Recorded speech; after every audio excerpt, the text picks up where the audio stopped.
నాయి కూడా పెద్దగా ఏం లేవు సార్ పిటిషన్స్ 2+3 ఉన్నాయి సార్. అయ్యా 2+3 ఉన్నాయి సార్ పిటిషన్స్. ఆయనకంటే ఒకటి బిత్తి వచ్చిందా నీకు?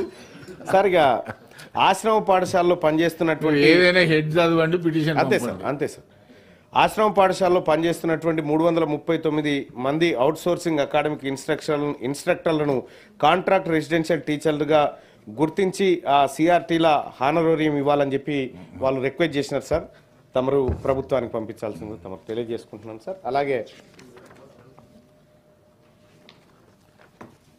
ఓకే గట్టిగా యూనివర్సిటీల్లో పనిచేస్తున్నటువంటి పార్ట్ టైం లెక్చరర్లను అసిస్టెంట్ ప్రొఫెసర్లుగా గుర్తించడం గురించి వాళ్ళు నాకు ఒక పిటిషన్ ఇవ్వడం జరిగింది సార్.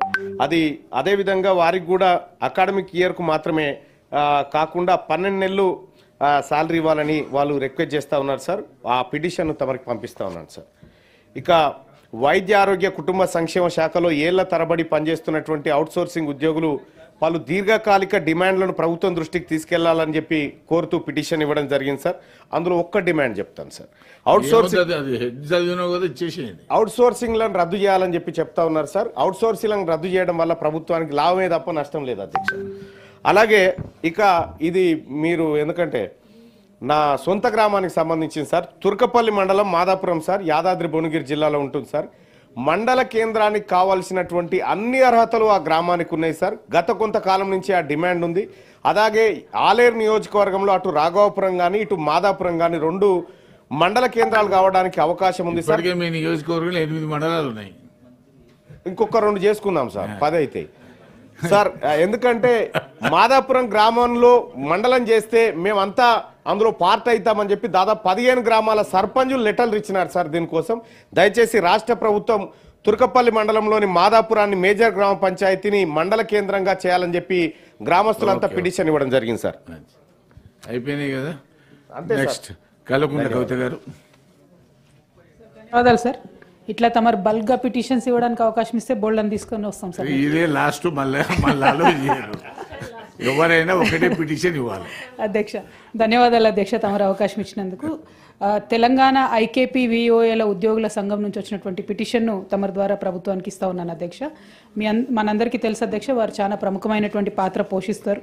నిత్యము మహిళా సంఘాలను ఏర్పాటు చేస్తూ వారందరికీ పొదుపు అలవాట్లను చేస్తూ అట్లానే బ్యాంకు ద్వారా రుణాలను ఇప్పిస్తూ మళ్ళీ వాటిని చెల్లించడానికి అవకాశాలు అన్నీ చేస్తూ చాలా కీలక పాత్ర పోషిస్తారు సార్. అయితే మన రాష్ట్రంలో 43,568 సంఘాలు ఉన్నాయి సార్. అందులో 46,67,000 మంది వరకు సభ్యులు ఉన్నారు సార్. వీరికి 18,000 మంది విఓఎల్ సేవలు అందిస్తూ ఉన్నారు సార్. విలేజ్ ఆర్గనైజేషన్ అసిస్టెంట్లు వీళ్ళు. గత ప్రభుత్వం వీళ్ళని గుర్తించి సార్ 2017లో ఒకసారి జీతాలు పెంచినాం సార్. తర్వాత పిఆర్సీలో కూడా వాళ్ళని యాడ్ చేసి 30% జీతాలు పెంచినాము.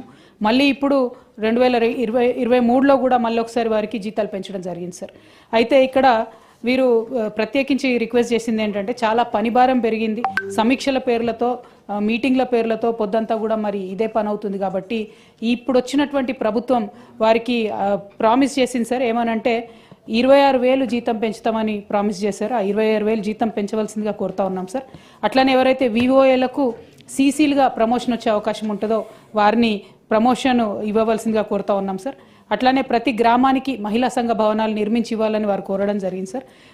అదేవిధంగా ప్రతి వివోఏకు ల్యాప్టాప్ ఇవ్వాలని చెప్పి వారు కోరడం జరిగింది సార్. నెట్ సౌకర్యం అయితే ముఖ్యమైనది లాస్ట్కు వాళ్ళు అడిగింది ఏంటంటే సార్, చాలా మీటింగ్స్కి తీసుకెళ్తా ఉన్నారు సార్ వాళ్ళని. గౌరవ ముఖ్యమంత్రి గారు ఈ మధ్య వరుసగా మీటింగ్స్ పెడతా ఉన్నారు.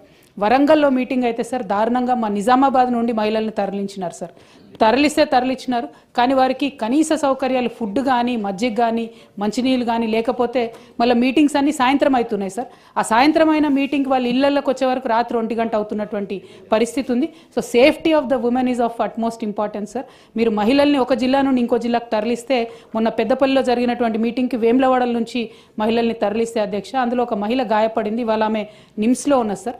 అయితే స్థానిక శాసనసభ్యులు వారు మరి బెదిరించి మీరు ఎవరికి చెప్పొద్దు ఈ మాట అని చెప్తున్నట్టుగా తెలుస్తూ ఉంది సార్. సో అటువంటి బెదిరింపులకు మహిళలను ఇది చేయకుండా